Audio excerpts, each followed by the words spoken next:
ఇంకొక మతాన్ని ద్వేషించడం, ఒక కులం ఇంకొక కులాన్ని ద్వేషించడం, ఇలాంటివన్నీ చూస్తున్న ఈ టైంలో నేను ఒక మంచి రీల్ చూశానండి. ఈ పేరు సుబాని, ఆవిడ పేరు తాహెరా సుల్తానా. ఇండియా ఎలా ఉంటుంది అని మనం కలలు కన్నామో, మనం చరిత్రలో చెప్పుకున్నామో అలాంటి ఇండియాని ఇప్పుడు మళ్ళీ చూపిస్తున్నారు.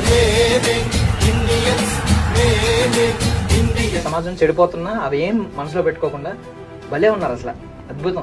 మాకు అమ్మమ్మ సంస్థ ఉందండి, 65 మంది మేమే మా డబ్బులతోనే మేము వాళ్ళు చూసుకుంటామని. నా పిల్లలే మమ్మల్ని మర్చిపోయారు, మీరు వచ్చి మమ్మల్ని ఇలా చేస్తున్నారు, ఒక కులం చూడరు, ఒక మతం చూడరు, అసలు మీలాంటి వాళ్ళు దేవుళ్ళు అని చెప్తుంటారని. ఈ మార్గంలోకి మీ వైపు ఎలా వచ్చారు? అసలు ఈ అమ్మాయి ఇంట్రెస్ట్ అని అడిగానని, మీ వెనకాల నేను వస్తాను, నాకు వాళ్ళు ఎవరో నాకు తెలియదు, మన ఇద్దరు చేద్దాం, వెళ్దాం, అది ఎంత కష్టమైనా ఎంతైనా. ఇప్పుడు నా లైఫ్ ఇలా ఉండడానికి రీజన్ ఏంటంటే మా హస్బెండేనండి. ఏంటి, ఏం చేస్తూ ఉంటారు మీరు? నేను బైక్స్, సెకండ్ హ్యాండ్ బైక్స్ అమ్ముతాను.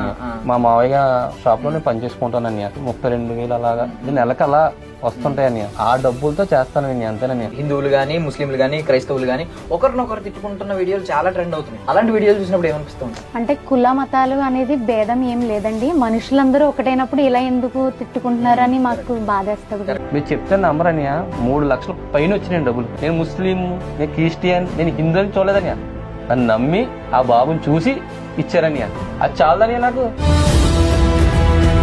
ఇప్పటి నుంచి కొంచెం ఈ టైపు కొంచెం సొసైటీ పట్ల ఈ రెస్పాన్సిబిలిటీ ఇవన్నీ. మా మావయ్య గారి వల్ల నేను స్టేజ్ లో ఉన్నాను. 100 రూపాయలకి రాయమండ్రి నుంచి కాకినాడ వెళ్ళాలి, కాకినాడ నుంచి అక్కడ బండ్లు ఉండే, ఇక్కడ తీసుకురా రాయమండ్రి తీసుకురావాలి. ఆ కష్టం నాకు తెలుసని. ఎందుకు కర్మ బూమరాంగ్ లాంటిది, ఎప్పటికైనా తిరిగి వస్తుంది అంటారు. అంటే ఒకరికి సహాయం చేశారు కదా, ఆ పుణ్యమే మమ్మల్ని ఈ రోజు ఇక్కడ వరకు తీసుకొచ్చింది. చచ్చిపోయిన రోజు చేస్తానే ఉంటానండి, నేను ఆపను.